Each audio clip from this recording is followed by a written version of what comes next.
Hello, grade 8 learners. Welcome back to our English class. We are now on week 2, lesson 2 of 4th quarter. Now, let's all understand the learning objectives of today's lesson. First is the milk, or the most essential learning competency. Expand the content of an outline using notes from primary and secondary sources. Second, recognize and identify the different sources. And lastly, familiarize format in acknowledging your sources. And to be prepared all the time, let's prepare these. First one is English 8 Learning Packet. And the second one is, of course, your pen. Are you now ready?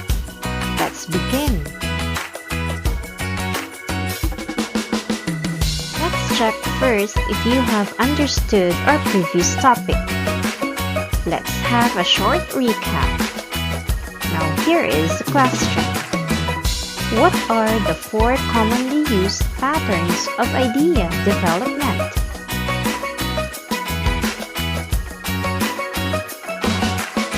Correct! The 4 commonly used patterns of idea development are general to specific or particular. Second, claim to counterclaim. Third, cause and effect. And lastly, the problem solution. Very good! It seems that you really understood our previous topic. Now, are you ready for our next topic? Good job! Our lesson for today is all about primary and secondary sources. Okay, before we proceed to our lesson, let's have first the learning task number 1. This is entitled, Let's Observe the Pictures. Directions: observe the following pictures below and answer the questions that follow. First question, could anything bad happen to you if you copied someone else's idea or words and didn't give them credit?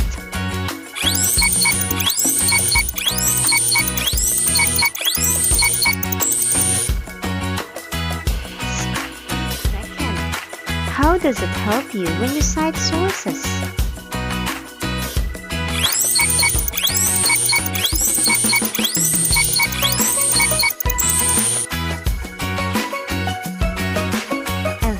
Question, how would you feel if you posted something really cool on Facebook and a bunch of people shared it as if it was their own witty comment without giving you credit?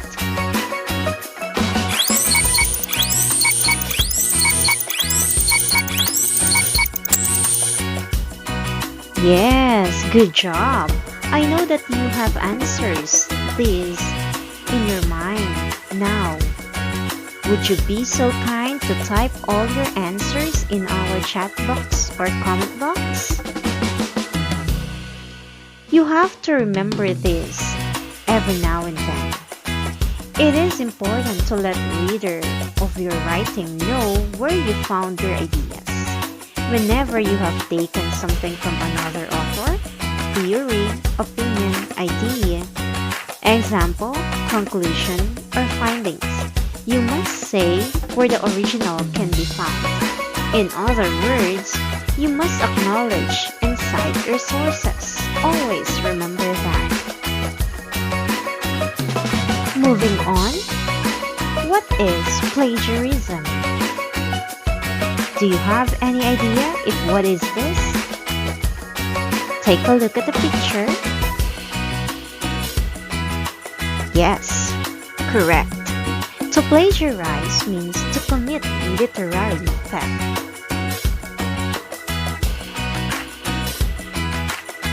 Now, these are the questions that you have to remember every time you are using some ideas in your own writing. First is, why should you acknowledge your sources? Okay, it is to give authority to what you are writing, of course. Next is to support your own ideas. And then lastly, to provide details or background to what you are writing. Second question is, when should you acknowledge your sources? First, as the source of a theory, argument, or point of view. Second, for specific information such as statistics, examples, or case studies. Third, for direct quotations or using the author's exact words. Now, let's identify our sources. So we have the common sources here, the primary and then secondary. Now, what is a primary source? Okay, when we say primary sources, these are raw data, original sources of information before it has been analyzed. Characteristics, first-hand observations, contemporary accounts of events, viewpoints at the time. Examples, in reviews, speeches, diaries, birth certificates, journal articles, newspapers, articles written at the time. Another thing is, a primary source provides direct or first-hand evidence about an event, object, person, or work of art. Primary sources provide the original materials on which other research is based and enable students and other researchers to get as close as possible to what happened during a particular event or time period. Now, how about secondary sources? These are sources that are analyzed or interpreted primary data. They do not offer new evidence. For the characteristics, we have interpretations of information written after the event, author review, or critic. For examples, we have biographies, journal articles, textbooks, commentaries, editorials, literary criticisms. Another thing is, secondary sources describe, discuss, interpret, comment upon, analyze, evaluate, summarize, and process primary sources. A secondary source is generally one or more steps removed from the event or time period and are written or produced after the fact with the benefit of hindsight. Now we have examples of primary sources.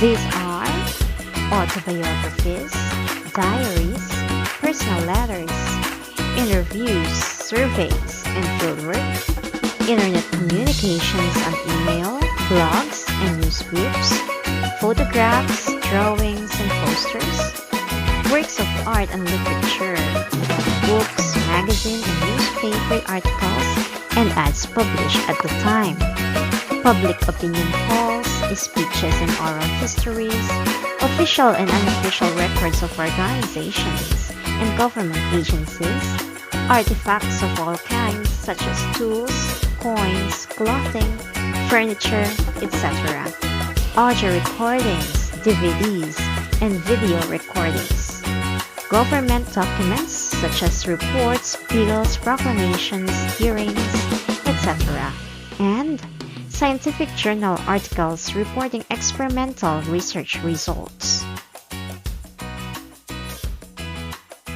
And for the secondary sources, we have bibliographies, biographical works, reference books including dictionaries, encyclopedias, and atlases, articles from magazines, journals, and newspapers after the event, literature reviews and review articles, examples, movie reviews, book reviews, history books, and other popular or scholarly books, works of criticism and interpretation, and textbooks.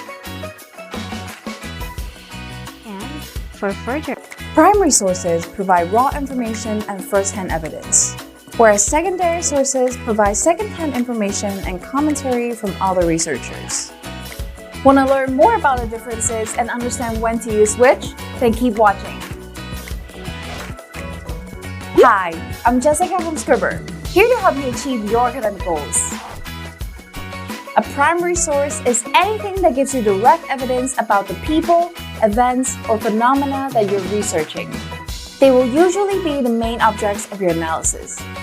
The form of primary sources depends on the subject you're studying.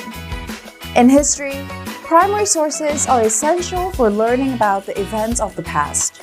They can be anything produced at the time, such as letters, photographs, newspapers, and official records. In art and literature, your primary sources are the artistic works you're analyzing, for example, poems, paintings, or films. And in the social sciences, primary sources are usually empirical studies or data that you collected yourself, anything from interview transcripts to social media posts. For example, say I'm writing an essay about political communication, and I want to analyze Barack Obama's election victory speech. Yes, we can. If I quote Obama directly in my paper, the video or transcript of the speech is the primary source. Check out our article here for more examples. But then what is a secondary source? A secondary source is anything that describes, interprets, evaluates, or analyzes information from primary sources. In a paper or essay, most of your secondary sources will be academic books or journal articles. But they might also include encyclopedias and textbooks that summarize information, reviews and essays that evaluate or interpret primary sources, or news stories or documentaries that report on your topic. When you cite a secondary source, it's usually not to analyze it directly. Instead, you'll probably test its arguments against new evidence or use its ideas to help formulate your own. For example, in my political communication paper, if I cite an academic article that also analyzes Obama's speeches, then I'm using a secondary source. I can also use secondary sources to focus on other famous political speeches to gain a better understanding of the topic and how other researchers have approached it. Most papers should use both primary and secondary sources. They complement each other and help you build a convincing argument. Primary sources make your work more original and credible, while secondary sources show how your work relates to existing research. Secondary sources often bring together a large number of primary sources that would be difficult and time-consuming to gather by yourself, so they're important to help you gain a full understanding of your topic. Use primary sources when you want to make new discoveries, provide your own original analysis, or give direct evidence for your arguments. Use secondary sources when you want to provide background information on a topic, support or contrast your arguments with other researchers' ideas, or use information from primary sources that you can access directly, for example, private letters or physical documents located elsewhere. Now, no matter which kind of sources you've used, make sure to cite correctly. It's super easy with Scribber Citation Generator. If you're not sure how to do in-text citations, check out this video here. I'll see you there! now let's proceed to the important thing that you have to remember, especially in citing some sources. In-text citations following the APA format. Okay, so we have here number 1, use the author date system when integrating a summary or paraphrase. There are several ways to do this. Refer to the samples below. The first one is running text. Example, according to Shane, open and close parenthesis 2001, use of in-text citation shows that the idea is not yours and that you acknowledge its rightful source. The second example is within parentheses. The use of in-text citation shows that the idea is not yours and that you acknowledge its rightful source. Shane, 2001. Number 2. Shift to author date page number system. When incorporating direct quotations, study the sample found below. We have, according to Campbell, Ballou and Slade, 1990. And then open and close quotation mark. We have direct quotation can be a waste of time if you do not plan to use the quotations in the paper, or if you merely copy information without understanding or digesting it. And then the page is also included here. P.16. The following words can be used to introduce quotations. These are remarked, advocated, maintained, mentioned, pointed out, reasoned, revealed, and etc. Now we are going to proceed in bibliographical references. The first one is book. Always remember that your format should be like this. Author last name, first name, dot, title of book, place, publisher, comma, year, dot, pages. Take a look of the example.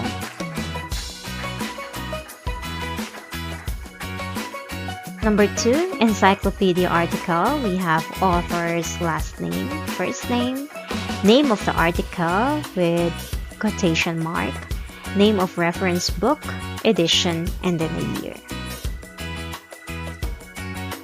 The third one is magazine article. Author's last name, first name, title of article, title of periodical, day, month, year, pages, medium of publication. Fourth one is newspaper article. We have author's last name, first name, name of article, name of newspaper, city published, date published, edition, section, page number of article. Fifth one is journal article. Author's last name, first name of article, name of a scholarly journal of series type, number of volumes, volume number, issue number, year of publication, and page numbers. Number 6, magazine article from an electronic database.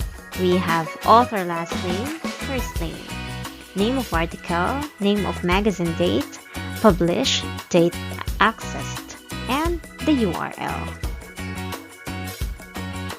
And then we have here the website, author's last name, first name, page title, larger site, date of electronic publication, last upload, web, day, month, year of access, and the URL. Now, did you understand the things that I have discussed a while ago? If you have questions, you may type it in our chat box. Since we don't have any question, now let's proceed. Let's do the learning task number 2, and this is entitled Choose Your Magic Word. This can be found in your Google Classroom. Directions. Choose only one word from the given words below, then give the definition of it by using primary and secondary sources. Write your answers in each box below. Now take a look on your learning packet. Did you find it? Okay, this is the thing you're going to do, and then make sure to upload it, to attach it, or to turn it in our Google Classroom. Okay, for another task, let's do learning task number 3 also. And this is entitled, Let's Expand the Content. Directions. Expand the details of given subject below using notes from primary and secondary sources. Then rewrite the whole paragraph on the lines provided. Okay, the same thing. You may do it in your lip and then take a picture of it and upload it in our Google Classroom. Now, do you have any more questions? Okay, so that ends my presentation, and thank you so much for joining me here. Take a screenshot of this one as an evidence that you're really here with me now.